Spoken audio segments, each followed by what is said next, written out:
हरिओम हरिओम हरिओम। माता रानी सबको सुखी रखे।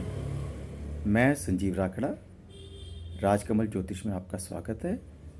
मैं आपको आज से ज्योतिष के छोटे छोटे टिप्स, कुंडली के बारे में, ग्रहों के बारे में, आपको जो मेरे पास नॉलेज है मैं आपको भरपूर देने की कोशिश करूँगा, जिससे आपके जीवन में सुधार हो और आपकी लाइफ पहले से बेटर हो जाए। आज मैं छोटे से टिप्स कुछ देने चाह रहा हूँ किचन के बारे में। पहले ज़माने में क्या होता था? पहले ज़माने में हमारी दादी, हमारी परदादी, हमारी माताएं क्या करती थी?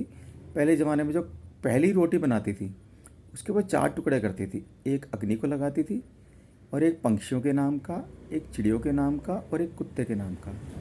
उससे क्या होता था कि ना हमारे घर में ना बरकत बनी रहती थी और कभी अन्न का टोटा नहीं होता था। तो हम लोग ये जो टोटके हैं, जो हमारी दादी करती थी, छोटे छोटे उपाय, तो हम लोग भूल चुके हैं आजकल के ना व्यस्त जीवन में। हम अपने जीवन में से वापस लेके आएँ। इससे क्या होगा कि अगर आप पहले ही किचन में पहला जो जो आप रोटी बना रहे हैं किचन में, चूल्हे पे, तो उसका जो पहले के 4 टुकड़े कर देंगे, उसको एक उसी टाइम अग्नि में लगा दें।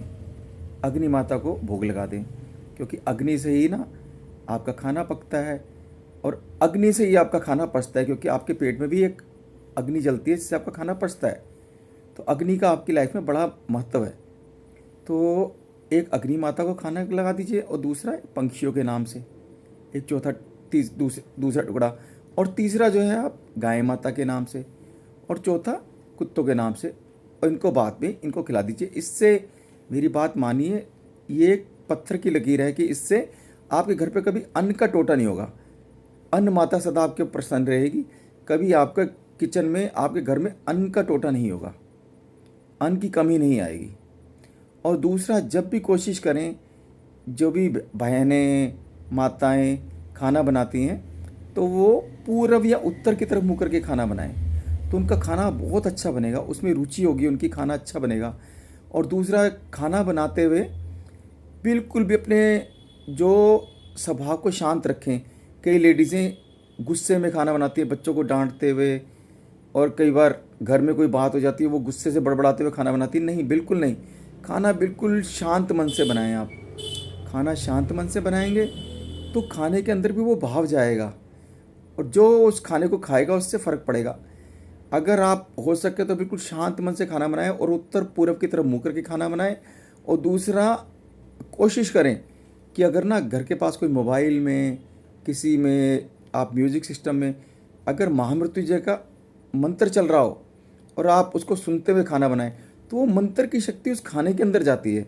अगर घर के अंदर, एक तो आप स्वस्थ रहेंगे, महामृत्युंजय का मंत्र चलता रहेगा, आप खाना बनाएंगे ना, तो आप स्वस्थ रहेंगे। और दूसरा, अगर आपके घर में खुदा ना खास्ता कोई, आपके घर में कोई बीमार है, कोई रोगी है, वो इस खाने को खाएगा तो उसका रोग कटने शुरू हो जाएगा, उस बीमारी से उसको मुक्ति मिलेगी।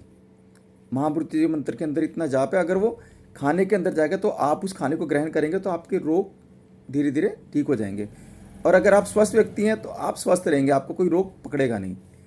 तो ये ऐसे ऐसे छोटे छोटे टिप्स मैं आपको देता रहूँगा, और कुंडली के बारे में, ग्रहों के बारे में बताता रहूँगा। तो आप प्लीज़ मेरे चैनल को सब्सक्राइब कर लीजिए, और इसको लाइक दे दीजिए, और मैं आपके लिए आके ऐसे ही अच्छी अच्छी जानकारियाँ आपको देता रहूँगा। माता रानी सबको सुखी रखे। हरिओम हरिओम हरिओम।